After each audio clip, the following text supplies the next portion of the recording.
now. Okay, you guys ready for me? Yeah, go ahead. Okay. M. Bryant from thenextweb.com stated, August 6, 1991, the World Wide Web became publicly available. That's nearly 29 years, and we're just starting to realize the effects on physical and mental health with its continued use. From his article, The Dark Side of Technology, Del Siegel states, although the American Psychiatric Association does not include technology addiction in its Diagnostic and Statistical Manual of Mental Disorders, which is used by health professionals for diagnosis, it does include the internet gaming disorder as a topic for further study. Given that American teens spend an average of 9 hours per day using media, not including use for school or homework, it is not surprising that parents and educators are concerned about the issue of possible technology addiction. On average, children get a smartphone at the age of 10. Data from Melton Hurry-Bautre's article, Internet Addiction Among College Students, Some Causes and Effects, states that 50.9% of all internet users most frequently use it for online gaming. Game playing is found to be one of the predictors of internet dependence. And so P.F. Slider, the man's screen name, became my everyday life. All the tangible stuff fell away. My body did not exist. I had no skin, no hair, no bones. All desire had converted itself into a cerebral current that reached nothing but my frontal lobe. There was no outdoors, no social life, no weather. There was only the computer screen and the phone, my chair, and maybe a glass of water. And that's quoted from David A. Bednar's talk, Things as They Really Are. A study by Nagpal and Carr, published in the Indian Journal of Health and Well-Being, was used in an attempt to understand the modern age mobile phone addiction, nomophobia, and its relationship with impulsiveness in youngsters. A sample of 200 college students were used. The participants ranged in age from 18 to 23 years. Nomophobia is the no mobile phone phobia. It is anxiety experienced by an individual when he or she is not having access to their mobile phone. Impulsiveness is lack of impulse control and inability to delay gratification. Excessive use of smartphones induces some problems such as compulsive checking habits, compulsive usage, and high distress. 77% of this age group were identified as nomophobic in the study. In South Carolina, we experienced something similar in our community. Our middle and high school students were given iPads from the school district. They were to be used to replace textbooks, paper, and to have all they needed at their fingertips. I talked to several students about how they liked the iPads. Most of them said they were more of a distraction and their grades had gone down. Why? Because they downloaded games and social media sites that consumed their time. In 1996, Kimberly S. Young performed a study to investigate the existence of internet addiction and the extent of problems caused by such potential misuse. Case studies of 396 dependent internet users and a control group of 100 non-dependent internet users were used. Reports indicated some online users were becoming addicted to the internet in much the same way that others became addicted to drugs, alcohol, or gambling, which resulted in academic failure, reduced work performance, and even marital discord and separation. In July 2018, U.S. Senators Roy Blunt from Missouri and Edward Markey from Massachusetts introduced the Children and Media Research Advancement Act, legislation that authorizes the National Institute of Health to lead a research program on technology and media's effect on infants, children, and adolescents in core areas of cognitive, physical, and socio-emotional development. Children are increasingly using digital devices, but little is known about the impact that technology has on their health and development. This policy is family-focused as it focuses on children. It addresses the problem as the research data will help to identify symptoms of technology use. It strengthens the family by informing parents how to best protect children's bodies, minds in the digital age, thus increasing parents' responsibility in the home. The American Academy of Pediatrics recommends parents avoid digital media except video chatting with children younger than 18 to 24 months. They suggest children 2 to 5 years of age be limited to 1 hour per day of screen time. They also suggest bedrooms, meal times, and parent-child playtimes be screen-free for young children. For older children, the AAP recommends children not sleep with devices in their bedrooms. Parents should discourage children from using entertaining media while doing homework. Families should designate media-free times and media-free locations in homes. Parents should have ongoing discussions about online safety with their children. As quoted by Dale Siegel, the goal is to help children take control of their technology use rather than have the technology control them. That's it. Good job. Thank That was you. very good. Very nice, very precise. Probably a little long, but I didn't think so. A great job. thank you. I have a question about your Okay. speech. I want to know if you think there can be a balance between stress relief, using mobile phone and internet for stress relief, and not letting it go overboard. Because I know a lot of people, they come home from work and the way that they unwind and the way that they relax is they scroll social media, which I know is probably a terrible habit, but I'm just curious if you think there can be a balance. No, I don't think it's a terrible habit because we do need a little bit of a distraction. The problem is when you're checking every single ding in text, like especially when you're driving and you hear that ding and you're checking it.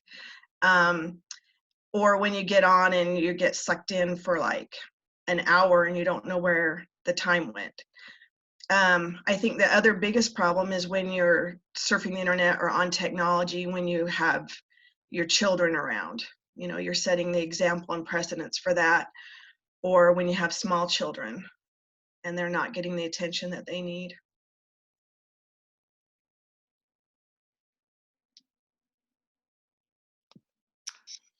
I'll ask a question.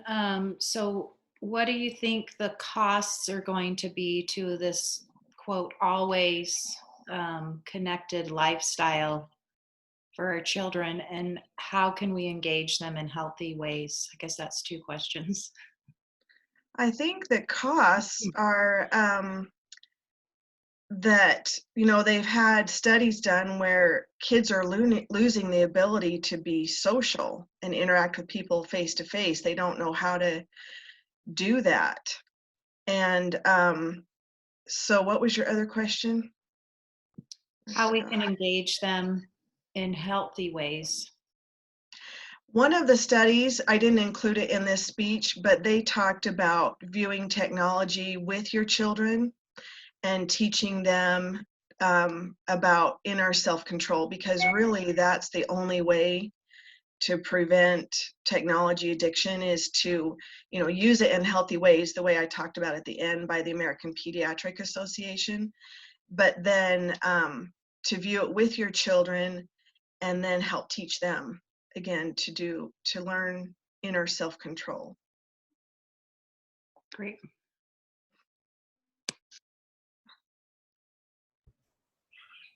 So I'm going to Thank pose a you. question. So is it really an issue of technology addiction, or is it more of an issue relating to self-control? Well, there was another study that they talked about people like with ADHD and obsessive compulsive tendencies actually can, in their brain, get addicted to technology. Actually more video games. There's actually something that goes on in your brain that makes it so that you repetitively need that reinforcement. And so I don't know if there's what was your question again? Yeah, if it's really an issue with addiction of technology, or if it's just a matter of having self-control. Self-control. Yeah, I think it's a little bit of both, but definitely there have been studies that have shown that there are people that can get addicted, but it's studies with video games. I've seen it with my own kids. My oldest son is definitely addicted to video games, and you know, the internet, when it came out or, you know, became public to everybody in 91, my son was, you know, he's grown up with it at his fingertips. And when he was really little, he would play video games, and we thought, oh, it's so cool. He knows how to use a computer and all that. But it blossomed into a real type of addiction. He's almost 23, and that seems to be like, his main goal in life is to play video games, even though he's married. So, and he does have ADHD. So I think that there is something connected to that and to the way that their brain works. Okay, I know I probably shouldn't ask another question, but now I'm like genuinely curious on this one. So what did the study say about ADHD and OCD that made them more prone to addiction? Like, do you remember? Gosh, I can look it up. I have the article. I can look while somebody else is doing their speech or at the end. I can even refer you to that one. I can send you a copy. Yeah. I would appreciate it. Sure. Wouldn't mind reading that myself, because I have ADHD. Do you? And I can see where video games would be something that's more addictive for that kind of for the way that brain works, because of the reward center of the brain. I mean, there's, like most games these days, there's a reward system to go along with it. Like, video game companies use psychology these days, and they use what we know about addiction to form games around those kind of patterns to make that more addictive. And people with ADHD and OCD have a tendency to be very much, even if it doesn't seem like it on the surface, they're very detail driven in a way that's unique to them. Like, I have my OCD tendencies, and there's certain things that I have to have done in a certain way or put away in a certain way and things like that. And I can see where a video game would satisfy that direct need to feel organized or detailed in that respect. Does that make sense? It does, because in thinking about my son, usually ADHD is where you're distracted and you can't focus. But I think, like you said, video games are designed around that. But at a young age, those would draw him in, and he could spend hours playing video games and not go to the bathroom, not eat, anything. And as soon as I turned it off or shut him off, it was like, I have to go to the bathroom and I'm starving. And it's like I've been sitting there for hours just doing that. It really, really sucked him in. Yeah. Well, I think it's a level of control that people with ADHD don't often feel in their lives, I think is ultimately what it provides. Because I can attest to that myself in my own experience. That makes sense, actually. Can I butt in? Because I think it's also a mistake that sometimes as parents we use. Those are the children we want to keep busy, right? Right.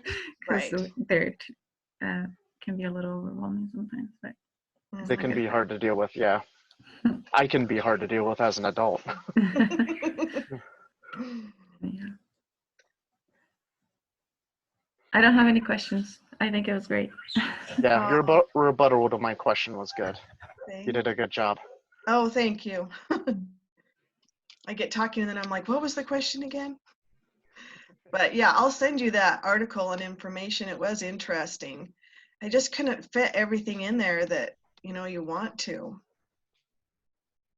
I totally understand. I'm the same way, but I think trying to phrase everything precise is my problem more than anything.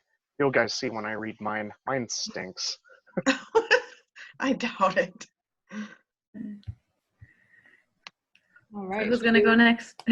I'll go next really fast. Mine is on legal prostitution and sexual liberation.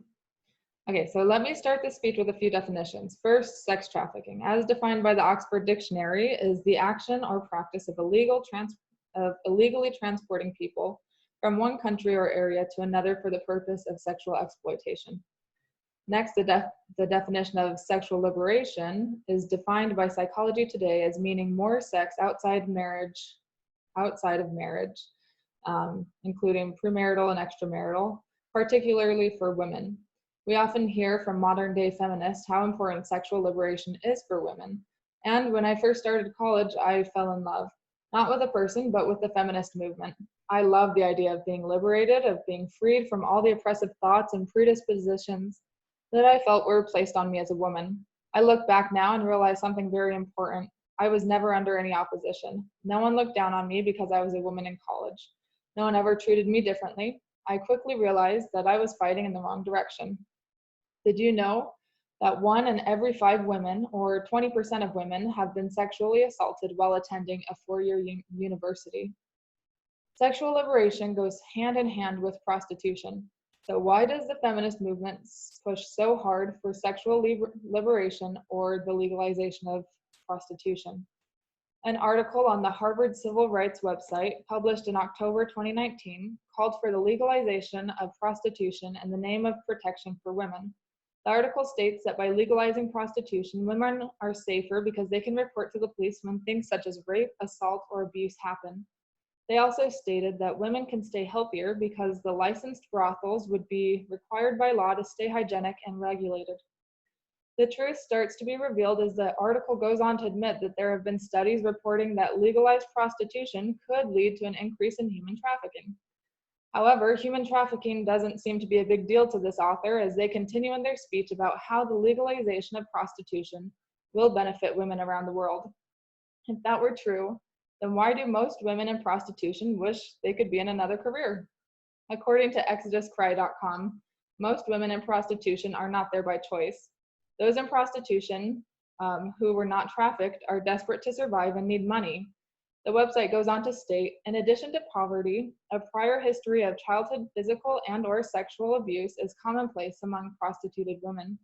It is extremely rare to find a woman in prostitution that has not suffered from abuse before their time in the sex industry. No one chooses to be abused. But how are prostitution, sex trafficking, and sexual liberation related? All 3 of these subjects exploit women and make them objects to be enjoyed rather than people to be loved. Prostitution sends the message that it's okay to buy a woman just for sex.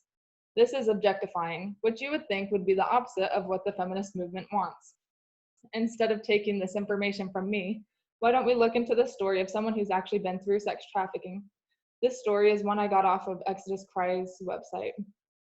A young girl named Destiny was only 17 years old when she was tricked into prostitution and sex trafficking. She reports that she traveled to Moscow from Nigeria at the beginning of the World Cup in 2018 with a Nigerian lady who sponsored her and told her she was going to Moscow to help with her African food business. Except she wasn't going to help with an African food business at all. 1 week later, Destiny was given an ultimatum. Either become a prostitute to earn money, or you get no food and have to sleep on the cold, bare floor. Destiny said, I was so frustrated. What could I do? I told myself, okay, I'll just do this. So I started bringing money for her, going to different places, different men. The men would beat me, drag my hair, do all sorts of things. Destiny described one incident she encountered. There was a time when I went out and 2 men were there. I said, no, I can't sleep with both these men, and started arguing. One of them got angry and beat me. He wanted to throw me down the 5-story building. The other one said to him, no, you shouldn't do that. You should just lock her inside a room. The next morning, they came to release me. I was so thankful that they did not push me down a 5-story building. It was the intervention of God that made them not push me down. Luckily, the brothel at which Destiny worked was one day raided by the police and she was freed. Destiny's story is 1 in millions when it comes to forced prostitution and sex trafficking. Is this what we would consider sexual liberation? So now what? What can normal people like you and I do to keep this horrific event from happening? There are several things that you can do to make a difference for those being sex trafficked or prostituted. The first is to get educated. The first and most important thing that you can do is to be educated on the facts of prostitution. Did you know there are 40+ million people trapped in prostitution and 98% of them are women and children? Knowing facts like this can motivate us to change. You can learn facts from Google or YouTube if you just search for facts about sex trafficking or why should prostitution be illegal. There are tons of resources we can learn from. The next is to get talking. Once we know the facts, we can step up and help those who don't know. Not all people who believe in the legalization of prostitution are bad. They may just be misinformed. After you learn the facts and are educated on the subject, talk with those around you. Listen to their opinions and what they have to say. Don't get into arguments. We don't want to fight each other when we could be fighting for the real liberation of women. Explain our position to friends and family can be easy and natural. You don't have to stand up and recite a memorized speech. Talk to them as you would in a normal conversation. Tell them why you believe that prostitution should be illegal and how you came to that conclusion. You can also learn the signs and get on social media. In the end, regardless of religion, political preference, ethnicity, or background, we are all in this together to fight sex trafficking and the exploitation of all people, specifically women and children. Society requires a mindset shift. We need to make it apparent that the only people that profit from sex trafficking and prostitution are those who think it's all right to buy, sell, and own women and children. This is not right, and we need to stand together to make a change. The end. Great job. I think loved it all was a your little long, but information. it's a heavy topic. I think you're very similar to mine. Probably. We probably got a lot of the same resources, huh? I don't know, but it was good. Thank you. Was good. Yeah, good job, Madison. So I have one question.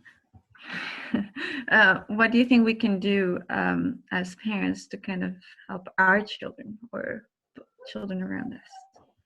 I think one of the most important things that you can do as a parent is look for signs.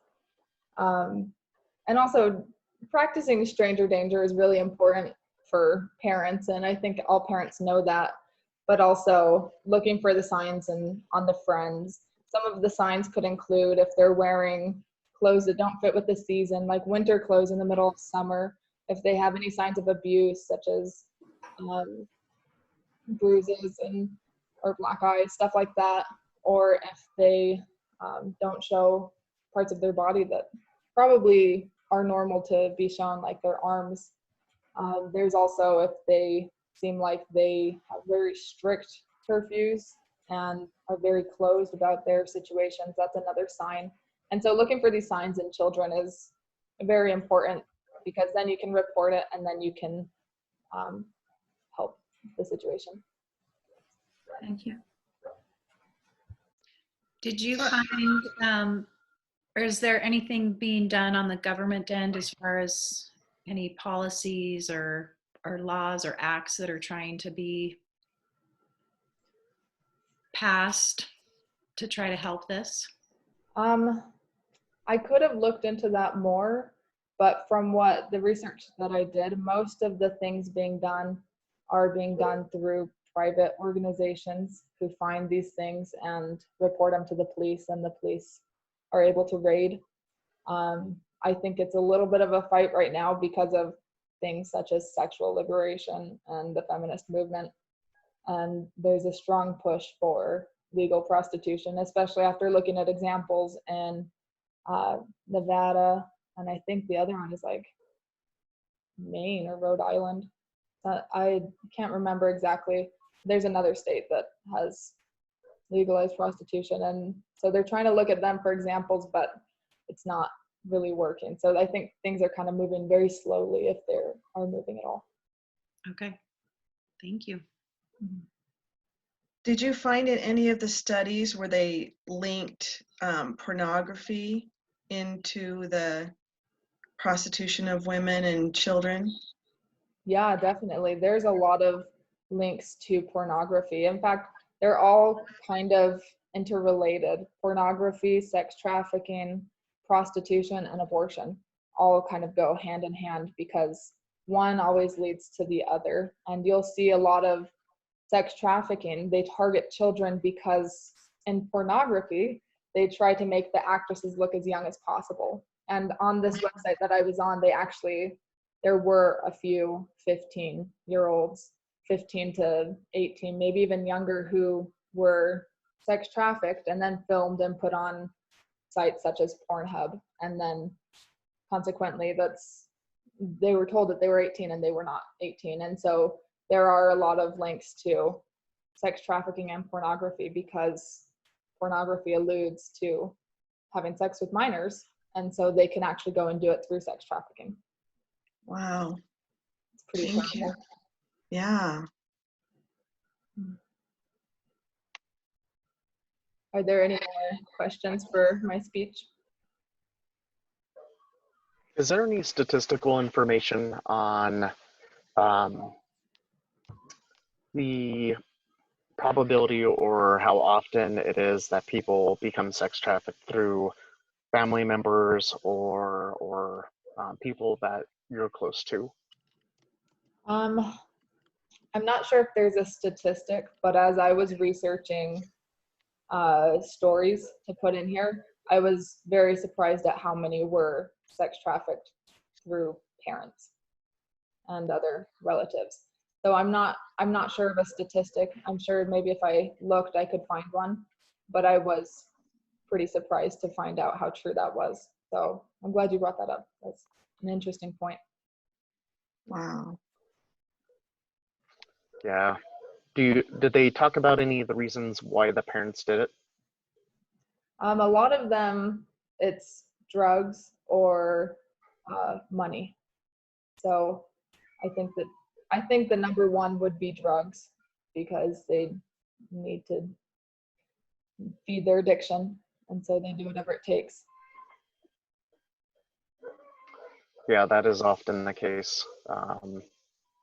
9 times out of 10, when you read stories and personal accounts, it tends to be drug addiction that causes that, and it's somebody really deep into a drug addiction that goes into any sort of prostitution, whether they do it to themselves or they do it to a child. And it's sad how bad that a drug can twist a person's mind into using their own child as an object. Mm-hmm.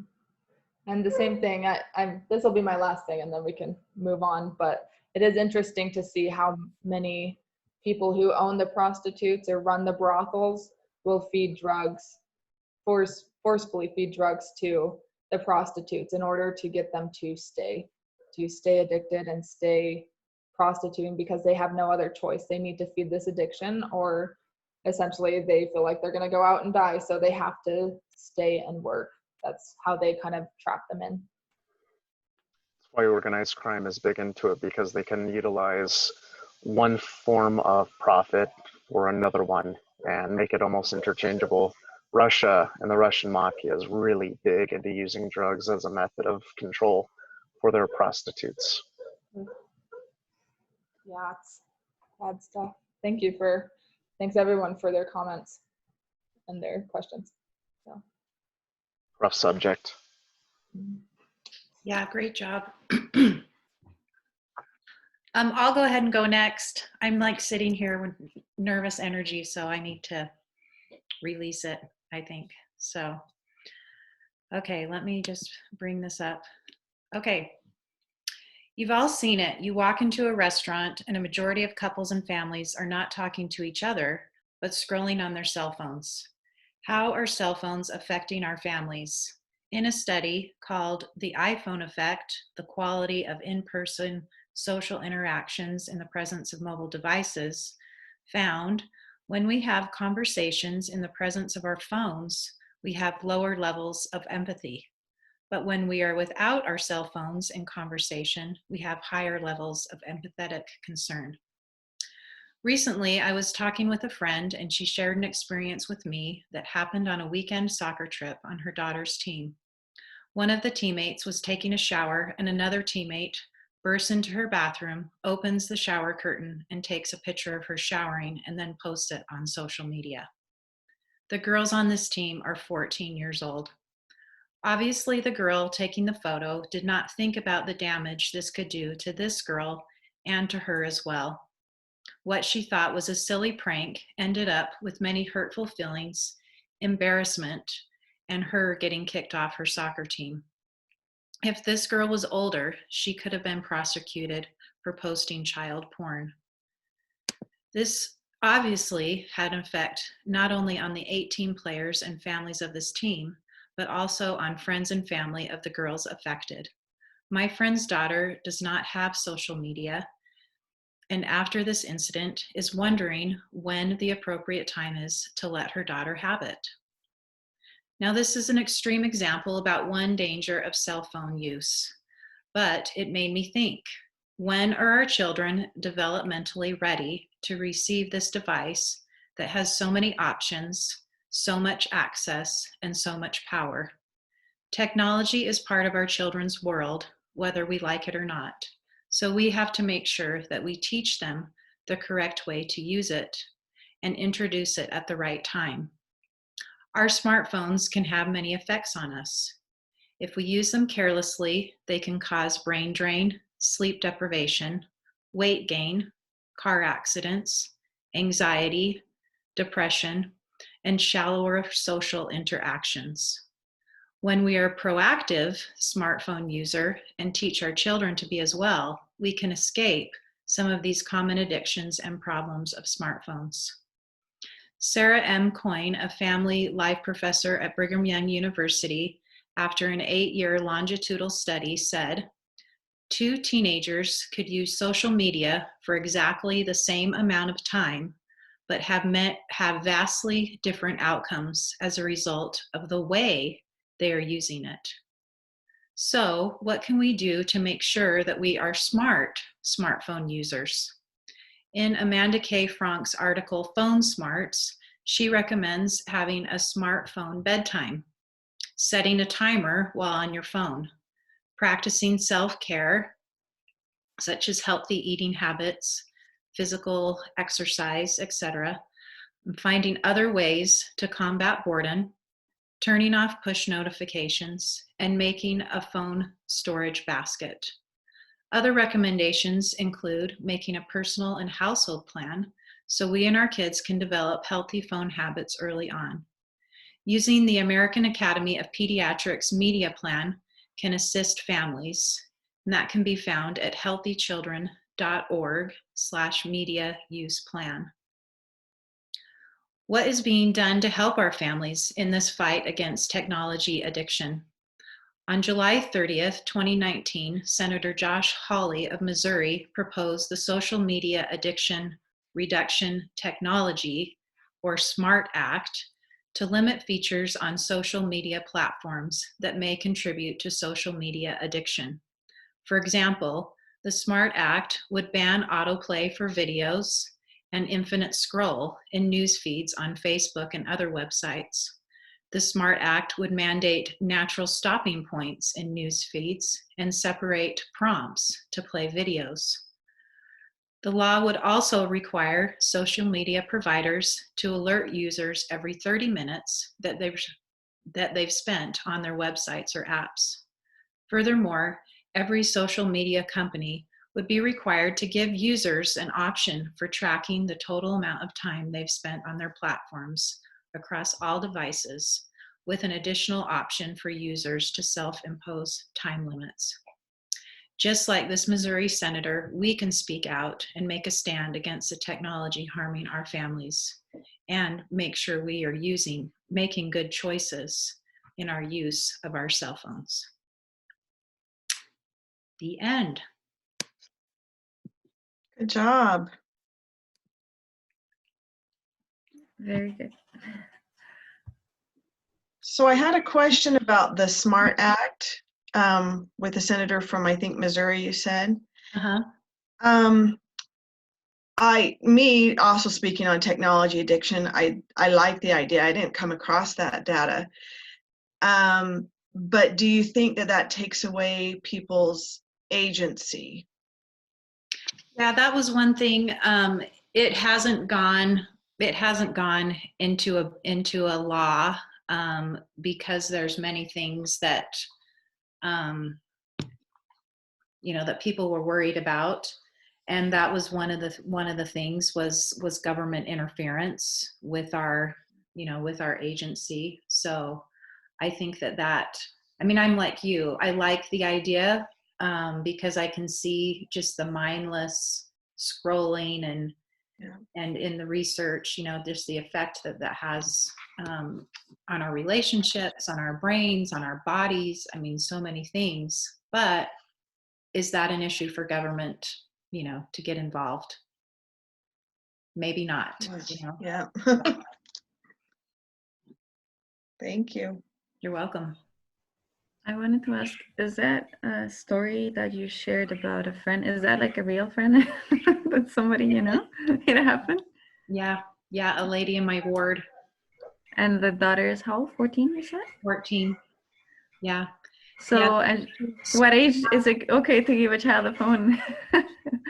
You know, I don't know. And, you know, in doing research, I think that that's something that, you know, I think it's still a lot of new, you know, just technology, and especially phone addiction is still, you know, so new to our society that in a lot of research I found, and Jen may have found the same, that, you know, they're still trying to decide how much it affects us. And so there's still a lot of, you know, a lot of research being done. But, you know, I think the American Academy of Pediatrics that Jen also referenced is a good website. You know, they give some different ideas for, you know, limiting screen time. You know, also personally with our own children, you know, we set up downtime on their phones. And so there's, you know, only certain apps that they can access during downtime. You know, we limit the amount of time that they can have on their screen. So there's lots of things you can do. I think one thing that I've found, and as we're all raising children, we've probably seen this, is that it's probably going to be different for each child. I don't think we can look at it, you know, just as, okay, when, you know, they're 14 years old, they should be able to have a cell phone. I think that's going to be different for each family and each situation.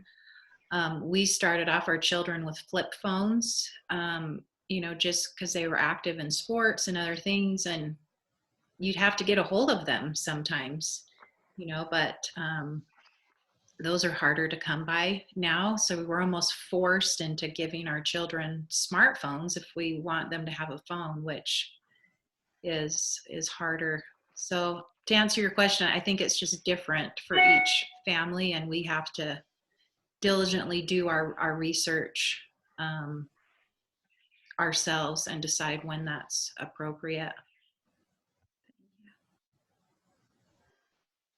So I've got a question. Has any of the studies that you've come across talked anything about an increase of procrastination in conjunction with smartphone use? That is a good question. I didn't come across any of that. Mostly what the studies are looking at is, you know, anxiety, depression. You know, they tell you the amount of time, you know, that the average American spends on their phone. I thought it was interesting in this this 8-year study that this family life professor at BYU did. You know, her research found that, you know, it's the way that we use our phones. And so I think that's kind of why I kind of took a different spin on my speech, and just making sure that we're teaching our children correct use, especially because as they get older and like they serve missions, they're given smartphones, they're given iPads, you know, they have to learn, you know, how to use them correctly. But I think in watching my own 17-year-old son, you know, I think it can affect. I mean, I think it does make them procrastinate because, you know, they're constantly getting different notifications. And so I'm always wanting to, you know, trying to take away his phone when he does homework so that he's not constantly, you know, bombarded with messages. Understandably. The reason why I asked the question is because I've seen a couple of articles recently talking about there being an increase of procrastination, and it just kind of popped in my head while you were reading your speech. So it makes me wonder if there is a causality between the two, or if it's just coincidence. Yeah, good question. I have a random quick question. I want to know if you think, or if you've read, if the technology addiction affects one socioeconomic class or status more than the other? Like those who are in poverty, are they more, or those who have more things maybe? Wow, yeah, that's a really good question and thought. I didn't come across anything in my research as far as, you know, the different economic statuses. And I don't know, my only thoughts on that are just, you know, are just maybe, and it could be, I mean, it could be with all economic statuses, is just the involvement of parents. If we just, I mean, that's what I talked about is, you know, when are children developmentally ready? I mean, teenagers, their prefrontal cortex is not developed. And so they can't make rational decisions. And I don't know, I can't remember what age that happens, but it's, you know, after their teenage years. And so, as you know, I think it's just the importance of parents being involved and setting limits for children, and, you know, not letting them just have full access to everything, you know, but limiting what they have access to and the amount of time that is spent. I mean, you think of maybe like latchkey kids, you know, that come home, and it used to be that, you know, we were worried about all the TV that, you know, children were watching, like in my generation, you know. So now I think it can be, you know, is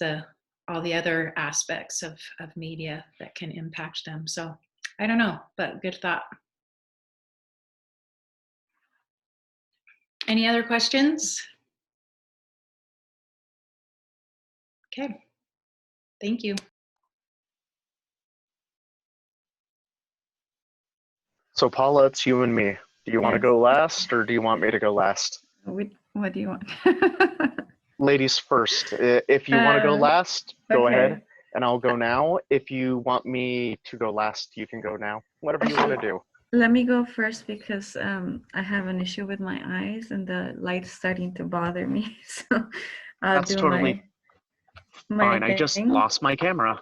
Okay, good. So you have time to fix that too. Okay, so let me find mine.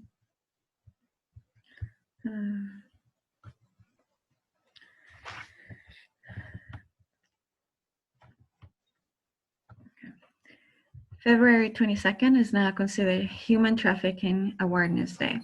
Recent news articles have been circulating locally with stories of victims and how they were lured into a life of sex trafficking. One such case is the story of Shelley Logan, who was 16 when she met the man who would later sell her body for sex. He was a well-known drug dealer in the area where her high school resided. Marcus, 22, would pick her up from school to hook her up with cocaine and weed. He was flirty, telling her that she was beautiful. He also manipulated her, convincing her to skip school often. She had just turned 17 when he became her boyfriend. Only 2 weeks after they were official, he convinced her to sell her body for sex. Marcus told Shelley, since she liked to party, why not make money at the same time? A recent study conducted by Family Services of Peel and the Peel Institute on Violence Prevention has revealed that human trafficking rates in the region of Peel, the place where I reside, are alarmingly high. According to the study, in Canada, the national rate of police-reported human trafficking violations has increased from 0.12 persons per 100,000 in 2009 to 0.65 in 2016. However, in the region of Peel, the rate has spiked up to 1.14 persons per 100 people in 2016. This is well above even Toronto, which has a rate of 0.79 persons per 100,000. This same report also found that 90% of the victims were female and 42% were under the age of 18. Also, 50% of girls under 18 and 51% of women were of Indigenous origins, while 17% of girls under 18 and 42% of women were women of color. But did you know that for years there have been several individuals, organizations, and even entire political parties that actively support and promote the legalization and decriminalization of prostitution worldwide? Did you know that the United Nations and Amnesty International are among them? Did you also know that these advocates often claim to be feminist and to support human rights? Some of the reasoning behind legalizing and decriminalizing prostitution are that it would be beneficial and empowering women because it would lead to ending prejudice against sex workers. It would make the environments safer and enable them to get better protection, allow them greater power to negotiate the price and the sexual acts they're willing to perform, and any other terms that they may deem necessary. Plus, it would allow sex workers to earn a livelihood and potentially support their families in a legal way because, as many explain it, sex work is work. This may seem reasonable when we consider the hardships and the sex abuse sex workers go through, but is there nothing better than we can do for them? Can someone really find fulfillment and joy in such an industry? Is this really something we want to encourage future generations to choose to get involved in to earn a living? Because that is ultimately what legalizing and decriminalizing this industry would do. The point is, why would any person consider or wish to be a sex worker? Often, sex workers are victims of trafficking or were sexually abused as children, most of whom have lost hope for a better future. Should we not offer them something better? Have you ever tried asking a young child, a boy or a girl, what they would like to be when they grow up? Or do you remember what you wanted to be when you were their age? I have asked my 4 young children this question several times throughout their lives, and some of the most memorable answers that they come up with so far include mother, father, teacher, inventor, professional athlete, scientist or animal rescuer, and doctor. Children seem to have many noble and worthwhile aspirations, but they depend on us and the opportunities we provide them with in order to be able to achieve them. How is it possible that so many individuals around the world end up involved in what I have recently learned is referred to as the oldest profession, prostitution? Did you know that a major portion of the influx of sex workers worldwide comes as a direct result of child and human trafficking? And often the trafficker is a family member, a brother or a mother, who's sometimes assisted by a friend. Furthermore, are you aware that the trafficking industry's demand is highly linked to porn consumption, and that porn consumption and human trafficking for sexual exploitation are at an all-time high and steadily increasing? Why would we facilitate the entrance into this line of work? Do we really believe that these individuals, most of whom are women, are not capable of anything better? Is this not objectifying people? I have never heard anyone claim or to be in favor of human, child, or even sex trafficking. That would seem absurd. Trafficking is typically labeled by many as modern day slavery. However, actions speak louder than words, and our lack of inaction and complacency with both porn and prostitution inevitably lead to an increase in the black market of sex trafficking and sexual abuse, which also fuels the idea that it is best to legalize prostitution. I disagree. Now, if you were wondering what you could possibly do, anything's better than nothing. You can raise awareness and speak up, get involved, follow organizations like Operation Underground Railroad, Fight the New Drug, and the Polaris Project on social media. Stay informed. Get to know and express concern to your elected representatives in government. Let them know where you stand. Strive to be a caring and loving member of society and offer a helping hand to anyone in need. Help educate your community. Also, go home and love your family. After all, strong, warm relationships, particularly with their biological fathers, decreases the risk of children and youth who end up in human trafficking. Thank you. Great job. Thank you. Yeah. Good. Yeah, and you did link that pornography is an effect of sex trafficking. Well, more like pornography creates a demand for it, right? Mm, And then the more people are interested in pornography or addicted to it, then the more there's a need for prostitutes and sex trafficking. Yeah. oh, good point. And as mentioned before with Madison, there's a strong link with, drugs which are being used to keep them that way, right? And also to those people that traffic them, right? Because they use them as a source of income that costs them almost nothing or literally nothing. Mhm. So did you find in your research, are there certain countries that are that this is a bigger problem, or is it just? It happens everywhere. That's what I found out. I mean, I live in Canada, and the statistics I gave are for like the place where I live, which is crazy. But of course, I would say what changes is the reason for the trafficking. And so here, a lot of people, I wouldn't say it's necessarily poverty, but more maybe the drug addiction side, or maybe even immigration, right? Like people just looking for money. But drug addictions, especially with younger people that you would never guess, that would be a big part of it. Mm-hmm. Okay.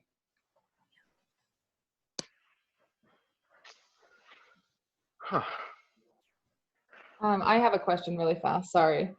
And I saw some debate about this on Twitter, which I know it's not really Bible, but do you believe that pornography should be illegal? I do. I mean, I think it's bad for everybody. In fact, they redid the sex education curriculum here in Ontario, and there was a big controversy about it, lots of stuff about it. And one of my issues with the added so much stuff to it that they want to teach children really young. I was like, there's absolutely nothing about pornography and how damaging it is, right? So I approached one of the union members, but people don't realize. They're like, well, what about it? Right?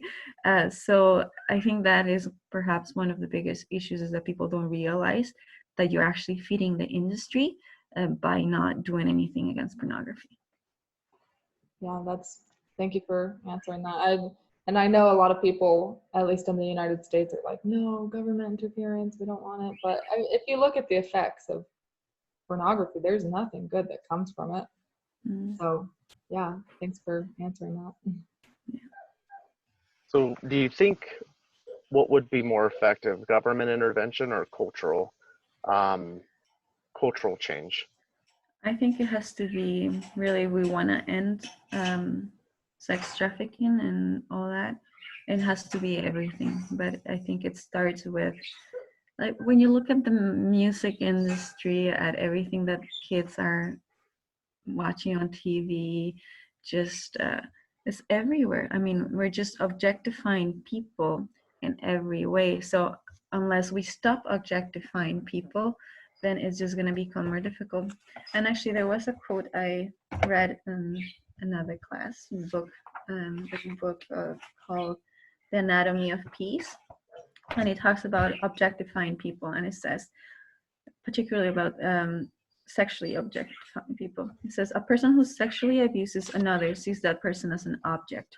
Unless the problem of objectification is solved, sexually assaults will not be curbed, no matter the behavioral efforts to address the issue, right? So we're trying to correct behavior, but unless, I mean, there's so many influences in our environment that make it normal, right? That need to change. Now, I'd say the government definitely can do things to stop it, but there has to be much more, like even the realization that porn feeds, this type of thing. People don't make the connection, or they make it, but they're blind to it because, I don't know, because maybe they're into it. I don't know. Either they want to justify it or they don't want to even approach the subject because it's too hard. Yeah.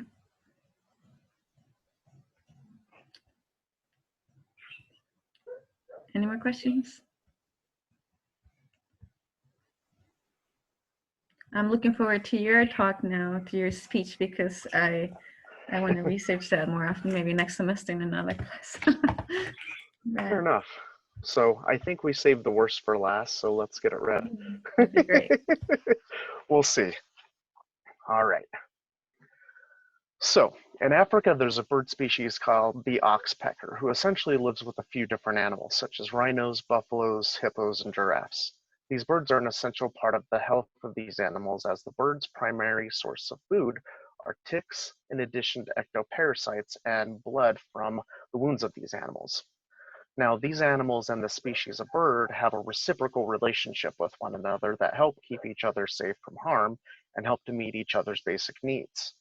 The family and the communities that they live in are very much in that same type of reciprocal relationship, where the safety and well-being of both families and communities depend on one another. In both families and communities are individuals whose roles are essential in maintaining the delicate balance within themselves and with each other, and the role of being a father is among those.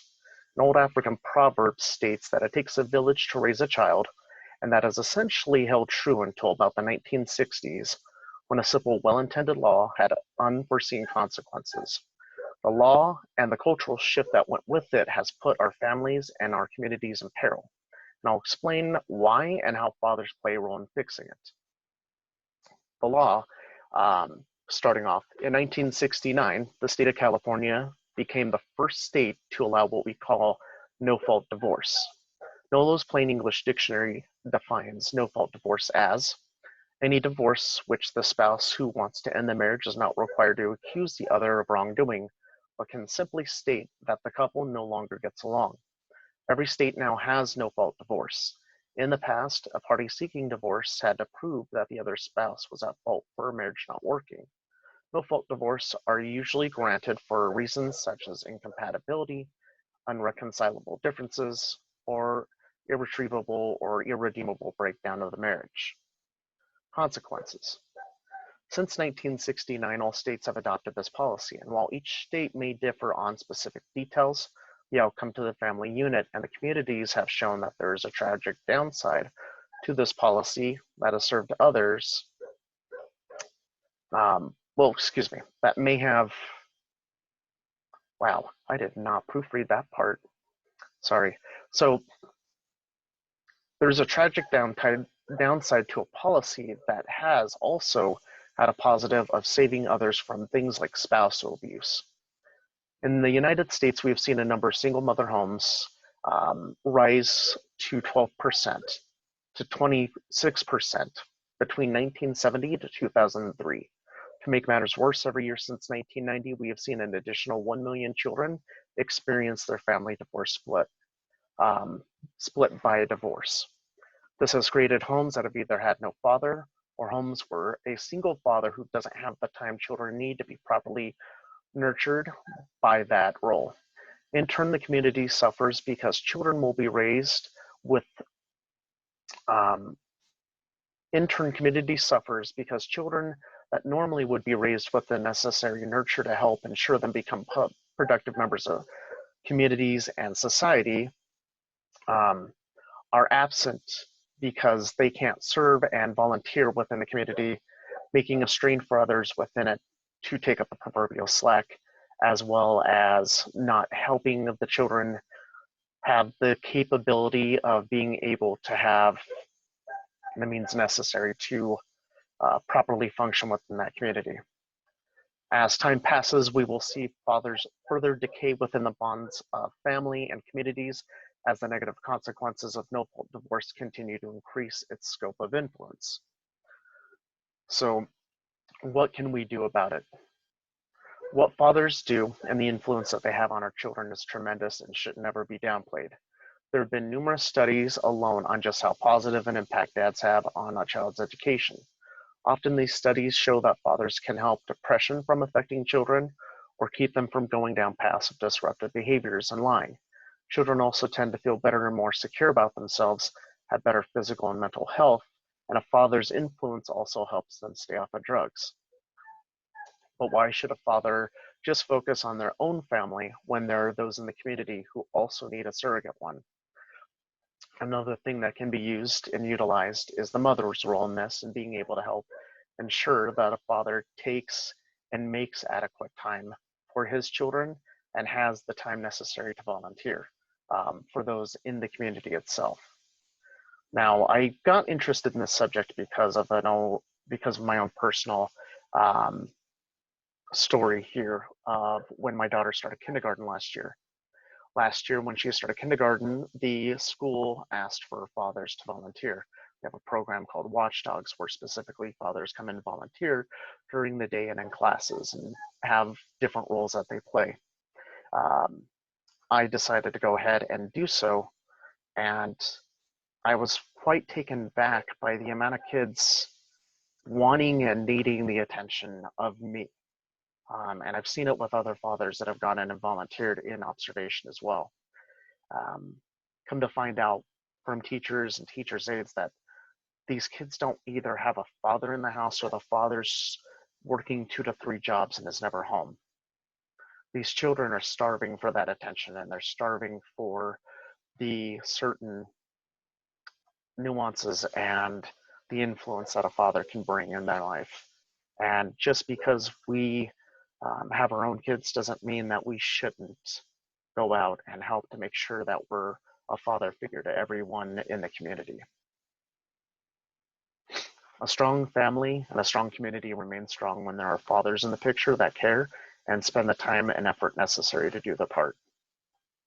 The end. I thought it was good. I especially liked your story about volunteering in the school as a father, and that you realize there's, that children starve for that attention, and that there are some that don't have fathers in the school. I've always volunteered in my kids' schools, but I've never seen a program where they have dads do it. So I think that's really cool. It is. Yeah, kudos to your community for recognizing that need and doing that. I agree also that's a very cool thing. So obviously, I think the women's liberation movement has made an impact on lessening men and also fathers' roles. I think in our lives and in the lives of our children. What do you think can be done to make maybe specifically women understand the importance of the roles of fathers in the lives of children? I think it takes a cultural shift in terms of the cultural mindset, and it starts with fathers stepping up and showing what their influence and what their efforts can bring. I think the fruit of those efforts and staying consistent with it and not passing the buck off to moms or to single mothers or to the society as a whole, the community itself, and taking responsibility on their own part is what's necessary for people as a whole, not just women, but people as a whole, to see how important that role is. Yeah. Thank you.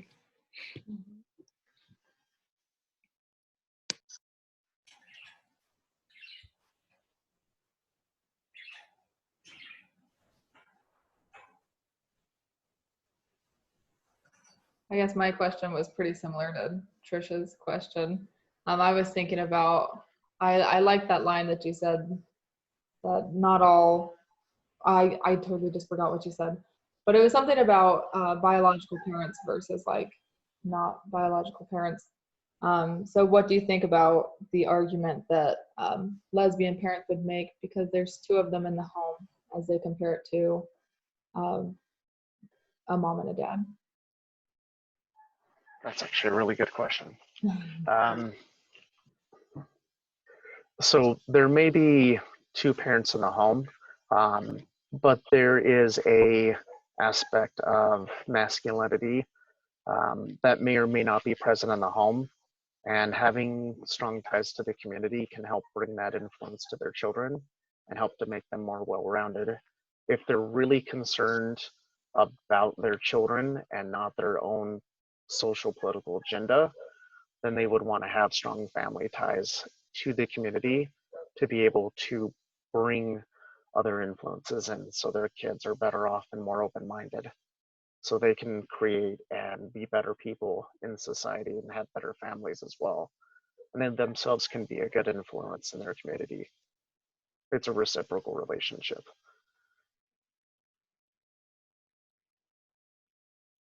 Here, I have one question. How can we help men be good fathers? And also, how can we help young children grow up to be warm, loving fathers as well? That's a good one. And this is kind of a tricky one because we don't want to impose stereotypes, but we want to define roles accurately in terms of raising our children. So we want to make sure that they don't feel limited just because they're a man or a woman, but we want to make sure that we know what the strengths of men and women are and what complement the other with. To help men, the best thing is, because we have delicate egos, make sure we feel confident. If we're confident in our ability and our practice as fathers, we're more motivated and more likely to go above and beyond what's necessary to be good fathers. Thank you. Welcome. And I also wonder, because I like to read more of the studies, do you think you could, you would mind sharing your reference page with me? Yeah, I can definitely do that. Thank you, Brad.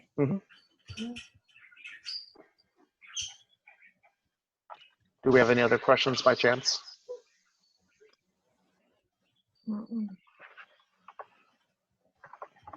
There, I just posted a couple references to the chat. Thank you. Yeah. Will everybody just give me their email because I'm too afraid to go back out of this. I'll lose everything. Can you see the chat by chance?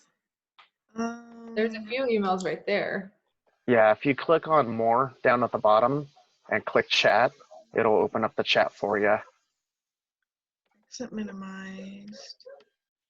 It's at the bottom. Oh, okay. Here, I'll put mine on there too. So we have 1, 2, 3, and Trish, you have to look for yours. Is that right? Yeah, so I have my Gmail one that I know off the top of my head. So do you want me to just put that one in? Yeah. Yeah. Otherwise, I have to look up my BYU one because I don't know it. So I'll type that in the.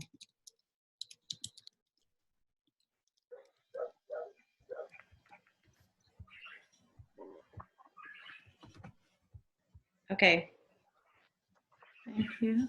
everyone see that now? So we have everyone's. Let's see. Oops. Paula. So Brad, to get yours, do we just need to click on